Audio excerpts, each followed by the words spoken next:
I wish I could say that we stayed on the path of diversity and new topics, but Games Workshop has forced our hands.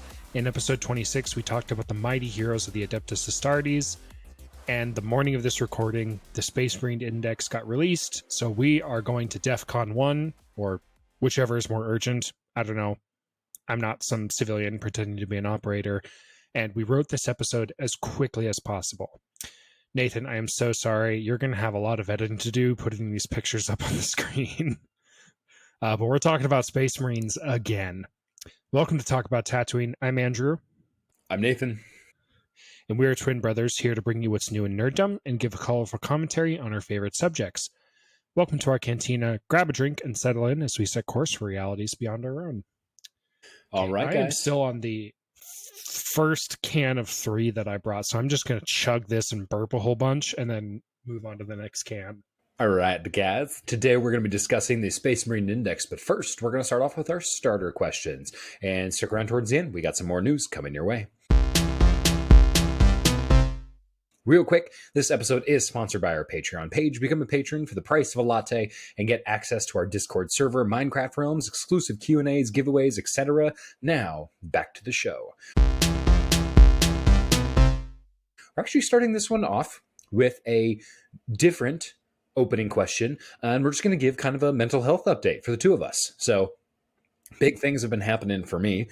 I am officially down to 4 days of work per week, which I'm very excited about.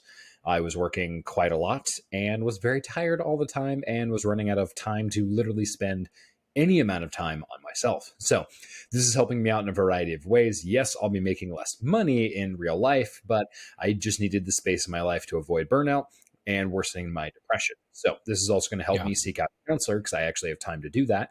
And I will hopefully get that done after I get the next few weeks of appointments all figured out. Because again, I was working too much. I had like vet visits, electricians that have been coming over, all this other stuff. And I literally couldn't do that with my work schedule. So yeah, lots of big stuff happening. We got big stuff in store. That's huge. And I mean, we want to just be huge advocates for people. Just to say that you need to be the first person advocating for your own mental health. And we're going to encourage you along the way to do so. But no one else is going to do it for you. That sounds a little cold-hearted, but like that's something that I had to realize myself is like, no one else is going to take care of my mental health. I need to take some ownership and some responsibility and schedule in the things and sometimes spend the money to do the things that are going to make me better in the end. Something I've been doing just for my own mental health is, weirdly enough, miniature painting. It's a really good way for me to unplug and just not focus on something digital or in front of a screen. And it gives me a huge sense of satisfaction. I can usually read a book along with that. I'm either reading like Star Wars, Warhammer, or like maybe like theology or things like that I really enjoy. Additionally, I've also started exercising 3 times a week consistently, and that's been huge. That's been massive because I am trying to lose a lot of weight. My weight is starting to become an issue with my health, not only my physical, but my mental health. So exercising is something I love to do, but like with my foot being injured, I think I've shared this on the podcast, but I hurt my foot a really long time ago. And for a really long time, I was on crutches because I basically had such a horrible bruise on the bottom of my foot. I couldn't really weight bear. But I've been getting some treatment that's actually effective. The path there has been really long and arduous about actually getting effective treatment, but I am getting effective treatment now. I'm exercising. I have the ability now to exercise on a recumbent indoor bike, which burns a lot of calories and puts basically no stress on my foot, which is huge. So I'm really, really looking forward to losing, hopefully, a lot of weight. Stoked for you, brother. Because when you start stepping on the scale and you're the average weight of 2 adult humans, you're like, something needs to change. Again, I'm also pretty tall, so there's some, like, I'm always just going to be heavier than most people, but again, I shouldn't be as heavy as I am. I was going to say, we are very Scandinavian, so there is only a certain, the basement for us, as far as bottom, normal, healthy weight is still a lot higher than your average person. So, For sure. You've described us as hilariously Scandinavian, which I think is so funny. I love the fall because I'm like, I can actually feel comfortable wearing like warm clothes. Like today, it's cold and rainy out, and I'm so happy. It's Like, very this is nice. great. I know. I've I'm got like, I like could all the go windows outside. open right now. My wife's going to get home and she's Same. going to be like, it's freezing in here. And I'm gonna be like, this is so nice. It was 88 degrees the other day. It was too warm. The fat on my body was starting to render. Yep. I'm like a big old piece of butter melting in this heat. That's going to make a good sound clip. Oh, gosh. Okay, so we are talking about Space Marine Index. Just to clarify, Games Workshop is releasing all the indexes for free, and then we will get the re-release of 10th edition codexes that you will have to purchase. It is unclear if the datasheets for the new codexes will also be free digitally. I'm guessing probably not. Additionally, Warhammer Community will also be showcasing a new army builder. We both use Battlescribe, which is an amazing app, which has Mm-hmm. been, the, in my opinion, the superior way to build an army list for such a complicated game. It's a little bit complicated to use, but once you figure it out, it's really, really user friendly. The data sheets are also very visually appealing, so I'm torn on whether or not I'm going to use the new army builder or if I will continue to use Battlescribe. If I Yeah. get the Games Workshop Army Builder on my tablet, then I'm game. If it's only available through like a web browser, which it is now, that's gonna be a non-starter for me because I want to be able to save it and not have to connect to internet to view my data sheets. We're going to talk about some dreadnoughts. You have quite a few dreadnoughts. I have zero because I actually don't have any Space Marine models, but that's one of the armies I do really want to get into. But as we've mentioned on this podcast before, I do not have infinite money and do have other mouths to feed inside of my own personal life. So can't just live on ramen and eggs and just buy as many models as I want. But we're going to go over the Primaris Wait, that's an dreadnought option? variants. I've been told it's not one that's available to me. I freaking love ramen and eggs. I do too. It's good. It's so good. You Anyways, should ramen, eggs, and cheese. Really good breakfast noodles. Just saying. so we've got your Redemptor Dreadnought. Now, this is going to be a really, really fun one. And let me see. I think I even have this pulled up. Look at me. I do have this pulled up because I was prepared. Control There's actually AF. there's a few different dreadnoughts that they have available. There is your basic dreadnought, Contemptor Dreadnought, Ironclad Dreadnought, Redemptor Dreadnought, Brutalis Dreadnought, and Ballistus Dreadnought.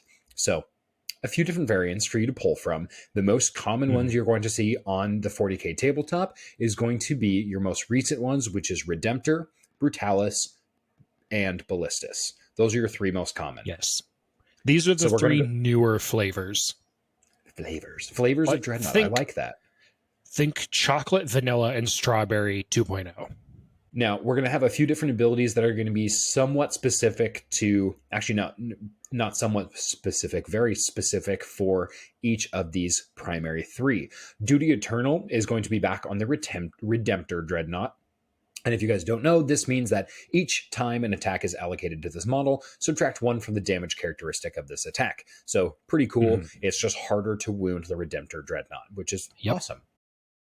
Your Brutalis Dreadnought, remember, this is our slappy boy, so he's very, very fun. He comes in the Agastus strike box. As of time of this recording, still not available for single purchase that I'm aware of. I haven't been able to get my hands on this guy. The only ones that are available on eBay are still on sprue for $80. When Games Workshop releases this on its own, this model is probably going to retail for $60. So a $20 markup plus shipping, and if you're getting shipped from the UK, I mean, you're looking at $100 per dreadnought, which is insane. Yeah, I think we mentioned this on our last episode or 2 episodes ago. Don't buy from scalpers. The only way to stop scalpers is to literally not buy from them. Like, let them eat that money and they will stop doing it. So that's our little social, like, don't do that. And don't be the person who tries to scalp other people either. Jeez. But the Brutalis Dreadnought has the Brutalis Charge ability. Each time this model ends a charge move, select one enemy unit within engagement range of it and roll 1d6. On a 2 to 3, that enemy suffers d3 mortal wounds. On a 4 to 5, that enemy suffers 3 mortal wounds. And on a 6, that enemy suffers d3 plus 3 mortal wounds. Wow. So this is just a shoulder charge. This is extra damage in addition to your already pretty devastating melee attacks. Yeah, it's going to be so cool. I'm so excited. Yeah, so I've said it on the podcast before, but my goal is to be running 2 Redemptors, 2 Brutalis, 2 Ballistus, with Lion the Johnson leading the charge in my Dark Angels first company, because these units are able to be, at least in 9th edition, all dreadnoughts could be included in your first company rules as part of the Deathwing if you just paid a little bit extra points, which I always did. Plus, Yeah, I'm also very, working very on 20 cool. Terminators. Personally, my favorite dreadnought so far, just looking at the data sheets, is going to be the Ballistus dreadnought, which is our new shooty boy from the Leviathan. Because if you guys know me, I like stuff that goes pew pew. The Ballistus Dreadnought has the ability of Ballistus Strike. Each time this model makes a ranged attack that targets a unit that is not below half strength, you can re-roll the hit roll. So, pretty good. On this, we also have Only in Death does Duty End for the Little Boy. Is that for just our regular vanilla Dreadnought? Oh, I was looking at the Contemptor Dreadnought. He has the Even in Death I Serve ability, which is the first time this model is destroyed, remove it from play without resolving its deadly demise ability. Then at the end of the phase, roll 1d6 on a 2-up, set this model back up on the battlefield as close as possible to where it's destroyed, not within engagement range, with d6 wounds remaining. Basically, the Contemptor Dreadnought can stand back up when it dies, which is really good.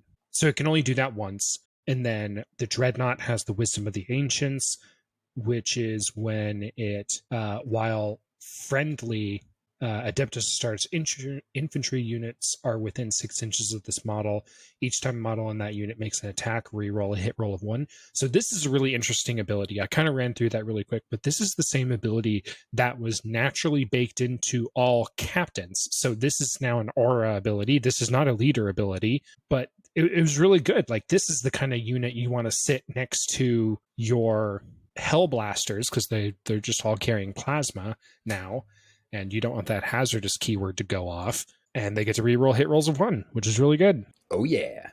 Which, speaking of Hellblasters, one thing I wanted to note is that 10th edition is all about simplified, not simple. For the Hellblaster squad, their weapon options have been,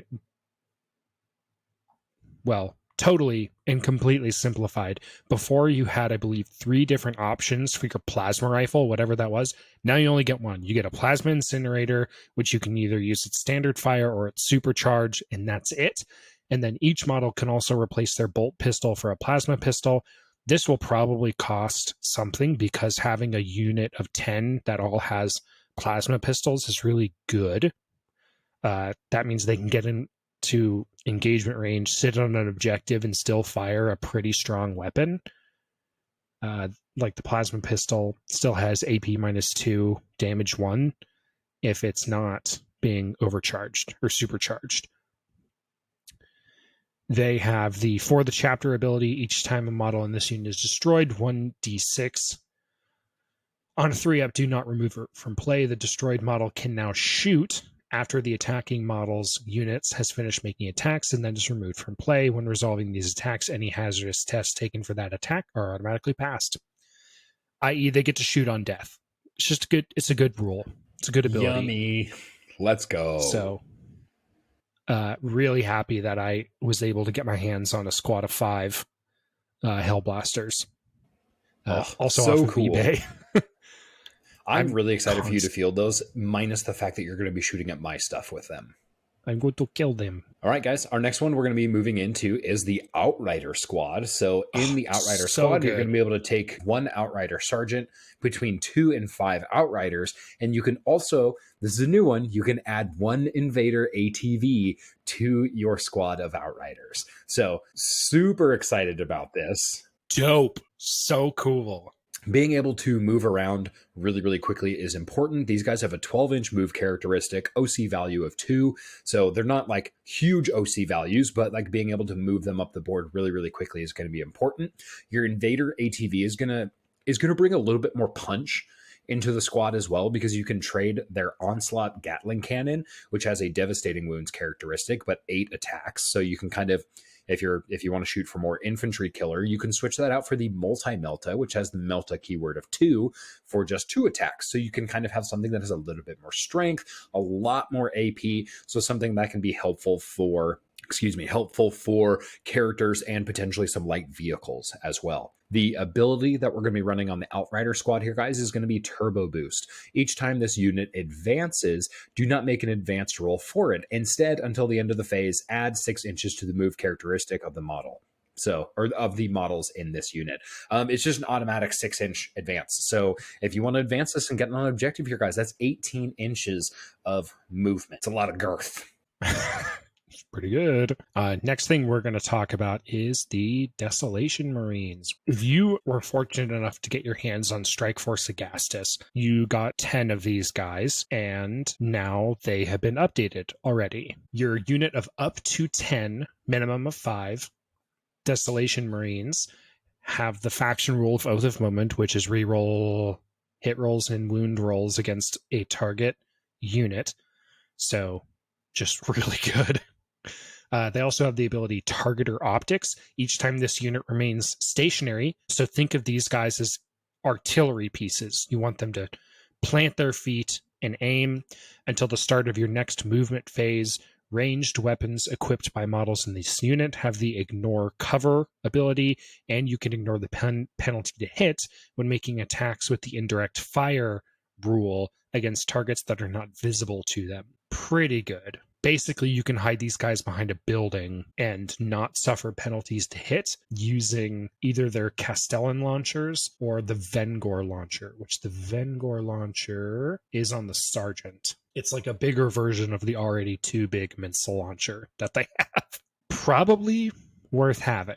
It's going to be some fun stuff. It's going to be really, really fun. Next thing we'll go over is epic heroes. Me and you, I think, actually share very, very similar thoughts on this. Is most of the epic heroes that are going to be shown in the Codex are going to be Ultramarines. There's like literally 1,000 epic heroes in the Index. And it's just like, I'm scrolling through currently, and it took me so long to find something that wasn't an Ultramarine. Like the first one I found was Darnath Lysander, who is an Imperial Fist. And I'm just like, why did it take me so long to find this? There's so many epic heroes in the Ultramarines. They're the good old boys. That's where most of the books are written about. So that's kind of what we're dealing with there. So there's a few for Blood Angels, Imperial Fists, White Scars, and Salamanders, and no Dark Angels. Andrew, how does that make you feel? It makes me so frustrated that the last big release for a Space Marine was the Lion. You got the Lion data sheet, but you can't use them unless you don't know what everything else is. Like, we don't know what the data sheet on the Deathwing Terminators is going to be. We don't know the data sheet on characters like Azrael, who is the chapter master, Ezekiel, who's the chief librarian, or Asmodai, who is the chief, or he's the interrogator chaplain. It's really frustrating because I was like, oh, awesome, we're getting some focus on some chapters that aren't just Ultramarines. Well, that was a lie. Well, it's not like they promised that. I was just overly hopeful, and then I got let down. There's no Dark Angels. There's no Raven Guard. What else are we missing? Because there's all I'm seeing right now is like Blood Angels, Imperial Fists, White Scars, Salamanders. Yeah, no Iron. No, they do have an Iron Father in here. There's like one. Oh, that's true. They don't have any of the second tier founding chapters whatsoever. I did lie. They do have a Raven Guard in here. They have Kaven's Shrike. So they do have him in there. They do, yeah. They have Iron Father Pharos. But yeah, most of these guys, I'm like, I don't know who these are. Yeah, out of the original 18 legions and just of the loyalists, they're not all really represented, and For the other ones that are represented, like the White Scars, there's only one character. For the Salamanders, there's only one character. It's like Vulcan Hestian, who looks like a really fun character. I know you've said that you want to build a Salamanders army. I would like to, yeah. They're cool. They're really cool. Because they play almost like their war gear's all the same, and their stat lines are basically the same, but their abilities play like almost completely different factions. Yeah, just not as much love for the other Space Marine chapters that we would like to see. And that's a really weird kind of dynamic that the Space Marines have that other factions don't have. Chaos Marines sort of have it where they have these weird sub factions, but none of the other sub factions are nearly as impactful as the Space Marine chapters, for sure.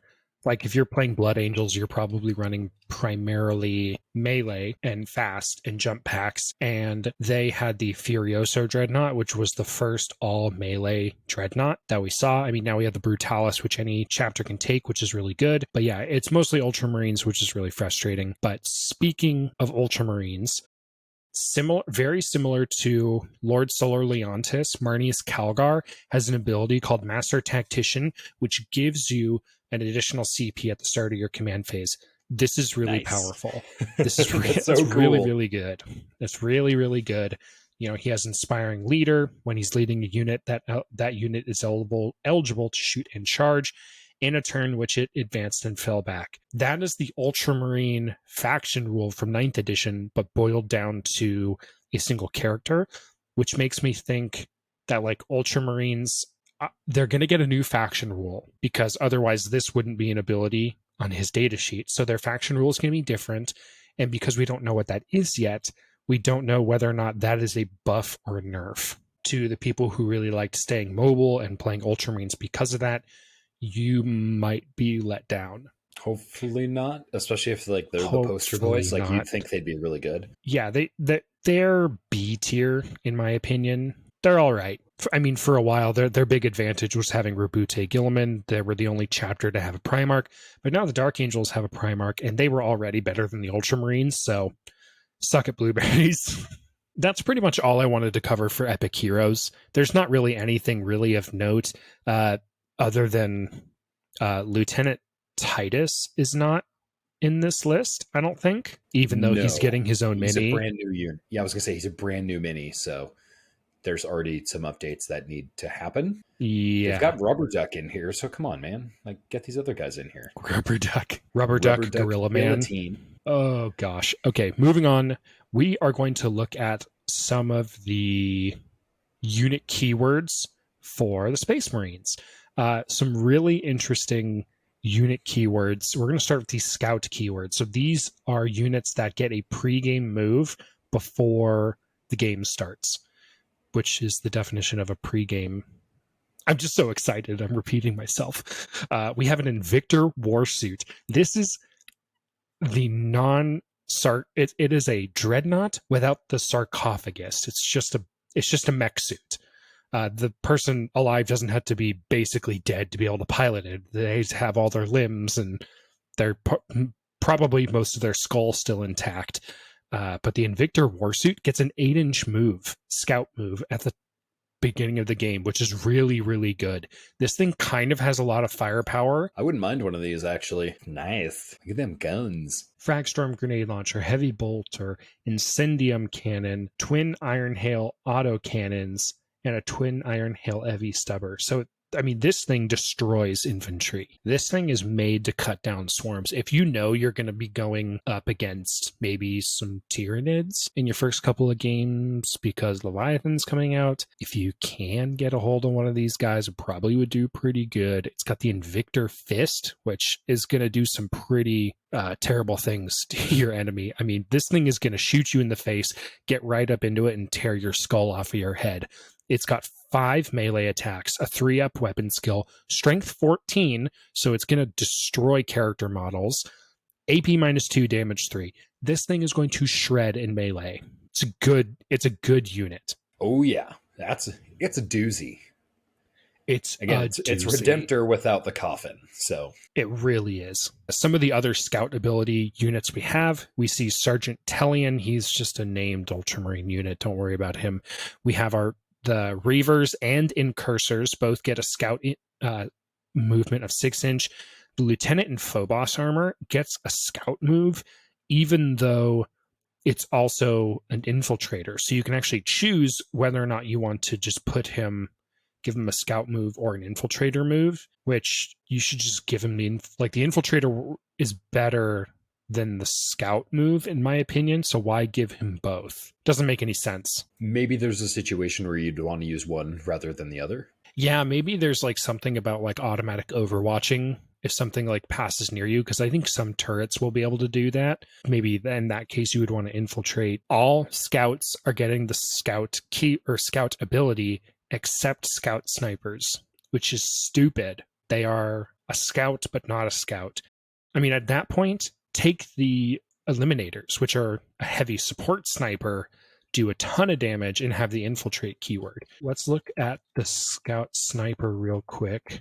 The scout sniper squad does have the infiltrate keyword. So if you want to run a unit of 9 or 10 snipers, you can still set them up on the battlefield pretty much whatever you want.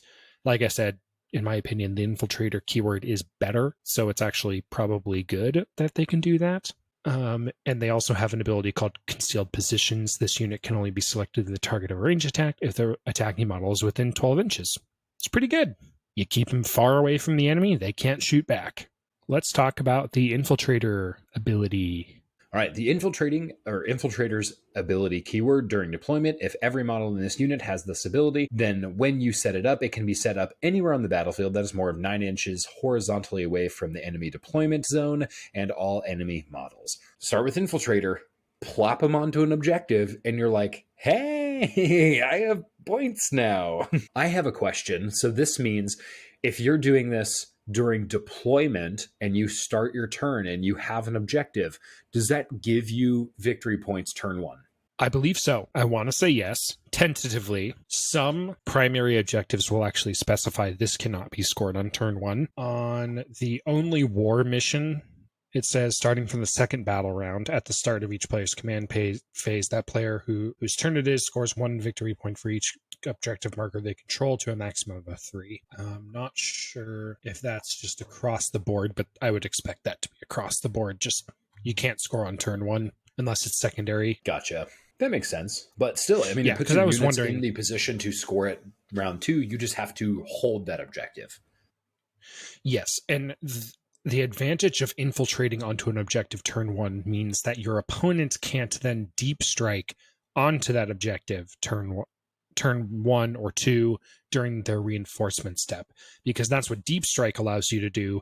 Is it's basically the same thing as an infiltrator move, but is in your reinforcement step and not before the game. So an infiltrator move is a little bit better because then you get to also move. A deep strike, because it's during the reinforcement step, you don't actually get to move again afterwards. However, there's going to be some cool stuff in the deep strike ability for the Space Marines. Space Marines are getting so much more mobile, and it's really, really awesome. They really feel like a shock assault army now. But first, we're going to talk about battle line. So this is a keyword that you're going to see on units, and it's not on a lot of units. Like I said in our last podcast, we talked a little bit about what battle line means. What that means is you can only take 3 units of any unit in your army. So if you wanted 3 dreadnoughts, 3 Redemptor dreadnoughts, that's the maximum you can take. You can't take 4. However, if something has the battle line, you can take up to 6. Or if it has the dedicated transport rule, it can take up to 6. So this is going to be your intercessors, your assault intercessors, your heavy intercessors, which is interesting because heavy intercessors in 9th edition were elite, I think.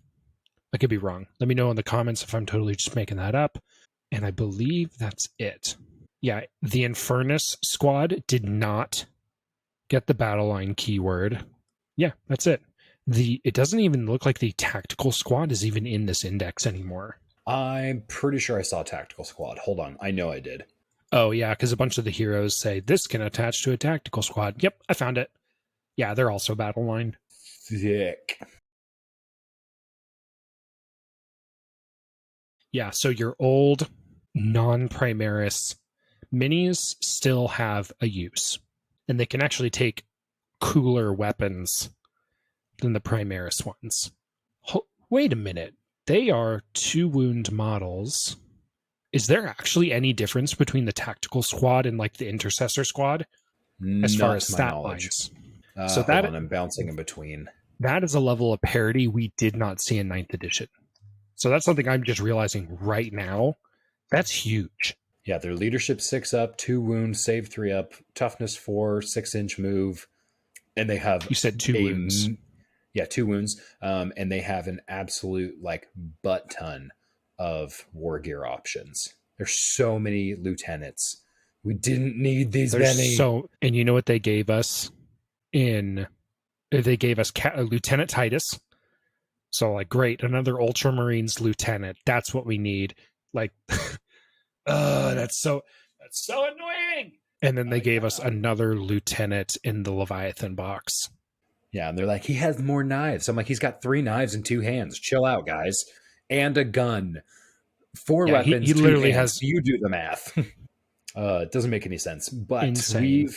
looking between the tactical and the intercessor's datasheet, they are the same. It's just the tactical squads can hold more weapons. So I'm curious to see whether or not you can literally just have more Marines in the tactical squad or not. Because that would have to be the difference. Should be up to 10. Up to 10 in the tactical squad. So and it's 10 in the intercessor squad.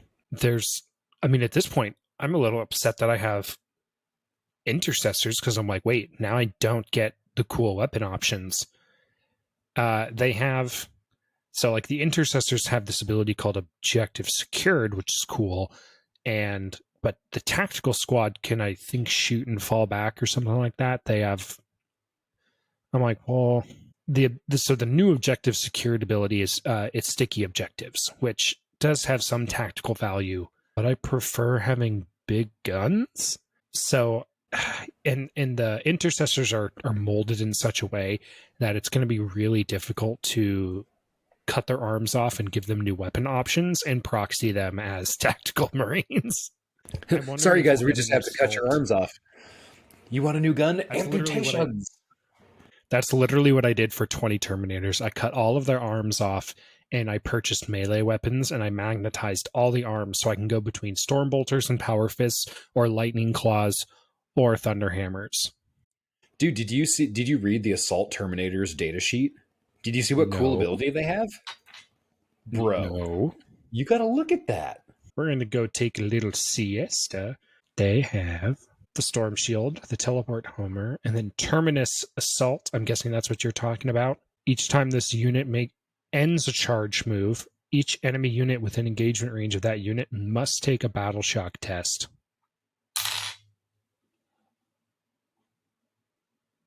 So think of it this way. So all of your Terminators are totally like game. You can either have your Thunder Hammers, you can have your Lightning Claws, because they can be totally substituted in this edition. So you're like good to go. You're magnetizing them, you're going to be freaking good. Imagine deep striking these guys, which is going to be our next ability. So you're basically bringing your guys in from strategic reserves 9 inches away from an enemy model.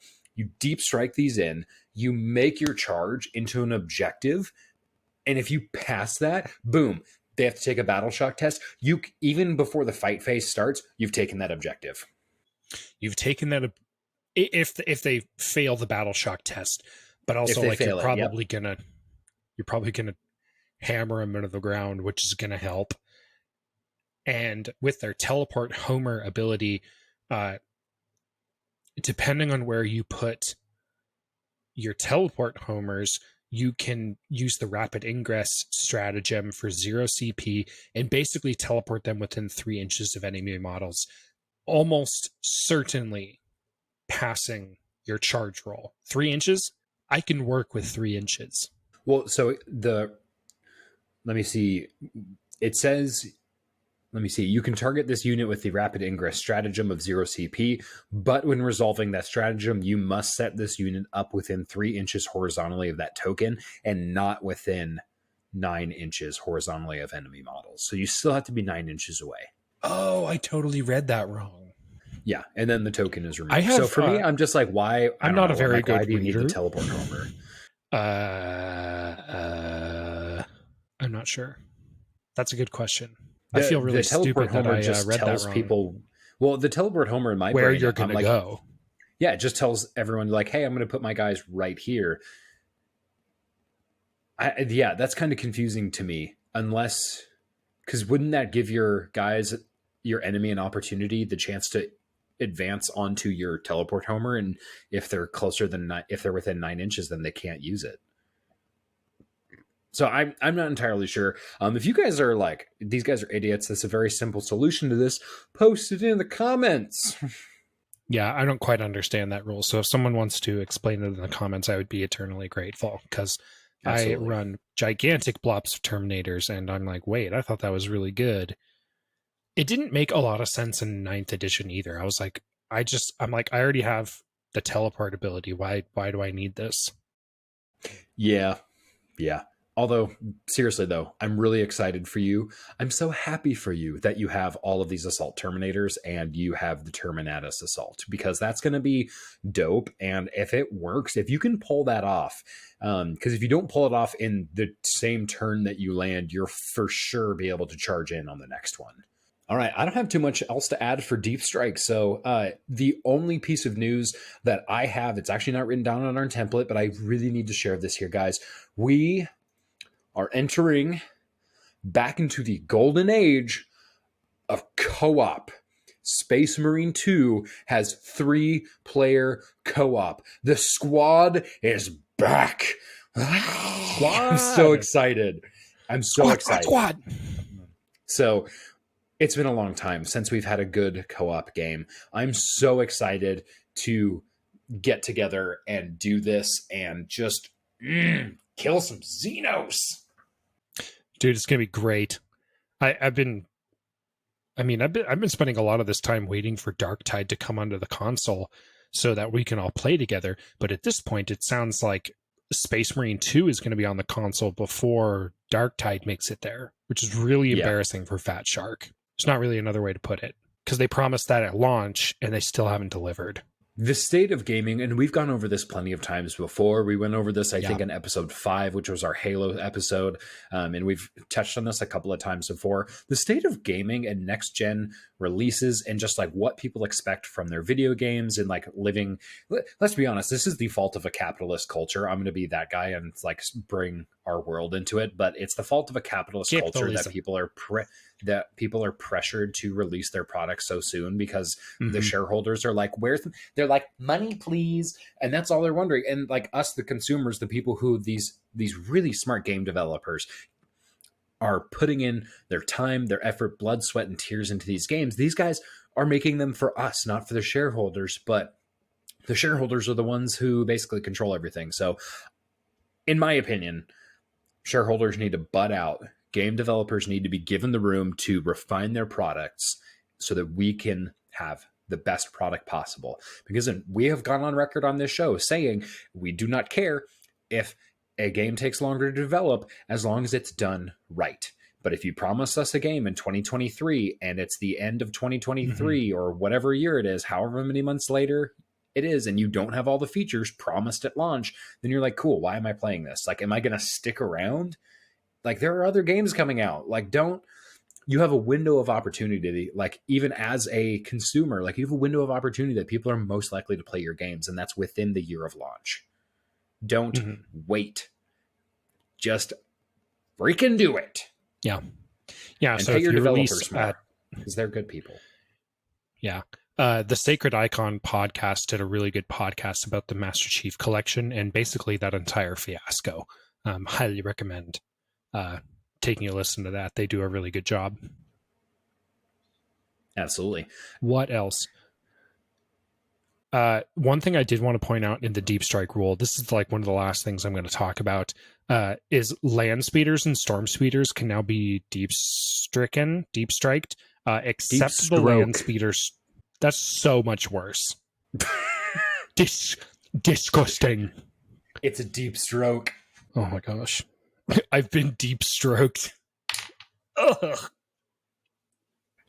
I feel Somebody icky. get me some hand sanitizer. Disgusting. Okay, dude, that's all I got for Space Marine. Space Marine Absolutely. stuff. They're going to be a fun faction to play, and I'm really looking forward to it. Okay, real quick, I want to give out a huge thank you to everyone who's following us on like social media. We're really starting to grow. We're at 30 episodes. We're recording episode 30 and 31 today as we speak. And I just want to go through, like, we have 45 followers on Twitter.